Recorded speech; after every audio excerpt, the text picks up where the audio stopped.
I remember Snow in the same way I remember all 4-star units. Barely.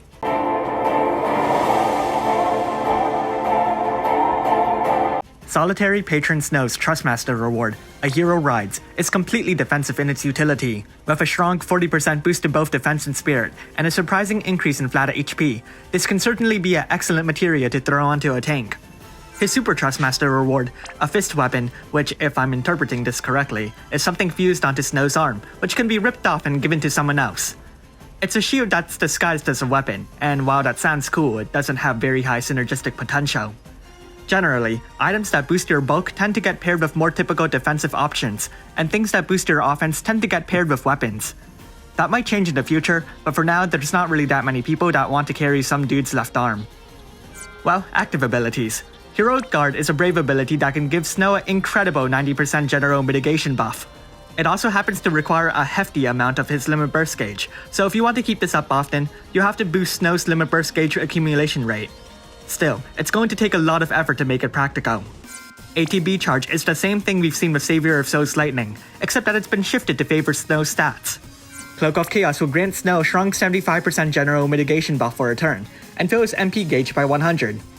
I have no clue what physical cover actually does, but Physical Spirit of Chaos? Oh boy, now that's a brave ability that I can explain. It can grant a 50% general mitigation buff for your team, boost their defense by 250%, and make Snow himself resistant to defense breaks. Fist of Destruction is an attack that lowers the enemy's attack by 85%. Its damage happens to scale off his defense, which barely actually matters given that the resulting damage output is fairly low. He can also dual cast White Magic, and he has a very basic beginner set with Dispel, Full Life, Isuna, and Kuraga. Onto his passives. With his Trustmaster reward or Super Trustmaster reward equipped, he'll gain a Guts buff and increase the chance to activate his counter. His counter ability is a self-heal, which could potentially free a slot for a healer if the battle gives you enough leeway. He can dual wield, but you'd probably rather give him a shield since he's a tank. If you do happen to carry some extraordinary defensive weapons, he happens to have a passive that'll boost his equipment defense and spirit when dual wielding. He has a decent boost to his limit burst gauge fill rate, but not enough to actually make up for Heroic Guard. He also has some killer buffs, but I highly doubt you'd take him over a dedicated damage dealer. His available elemental resistance is actually very respectable, though there is a 50% weakness to fire attacks. Let's look at his limit burst. It deals ice damage that scales off his defense. It's not extraordinary. Personally, I'd advocate using his limit burst crystals on Heroic Guard instead. Time to change forms. Look at how imposing he looks. Surely he's a stronger damage dealer. But nope, you get a magic tank that thankfully doesn't have a turn duration, though it has a 2-turn cooldown which can be incredibly hindering. Well, active abilities. Cover, Magic. This ability is too complicated for our feeble minds to understand, please have mercy. Magic Spirit of Chaos is the spirit counterpart of the other brave ability. Damnation makes Snow hurt himself, oof. And then he uses a physical attack that deals magic damage which scales off his spirit stat. It's certainly convenient, since he's a magic tank, though I'm sure you can tell that he feels like he's being held back. Depths of Despair makes Snow hurt himself again, though to a lesser degree. It lets him deal dark damage and increases his dark damage by 15%. Passives. Nothing's really changed here, except for the drastic shift towards spirit. You also might want to note that his light resistance has shifted over to dark resistance. Finally, his limit burst. It's a dark physical attack that deals magic damage which scales off his spirit.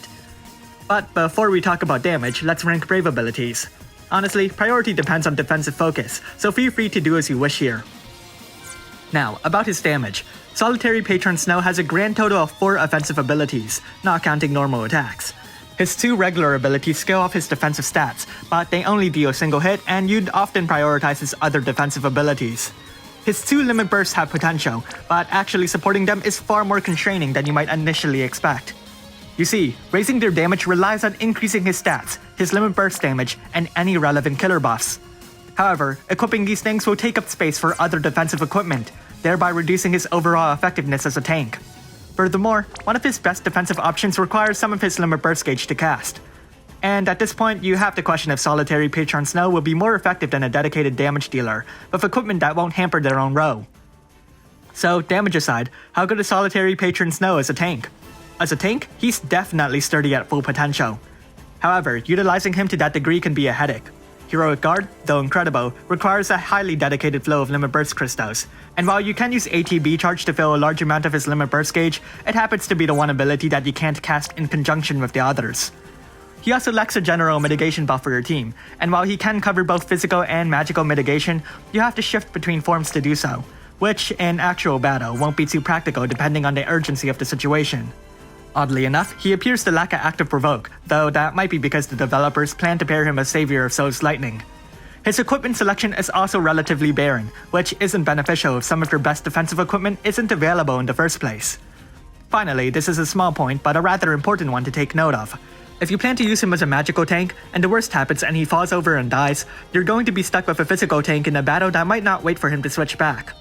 Still, if you're using solitary Patron Snow, his death will be the last thing you should have to worry about. The man has incredibly high tanking potential, to the point that his numerous drawbacks shouldn't demolish his reputation.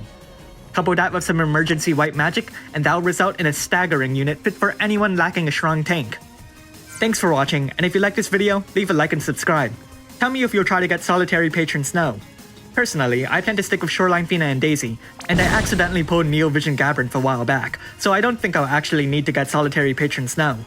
A pity considering his sprite's really appealing.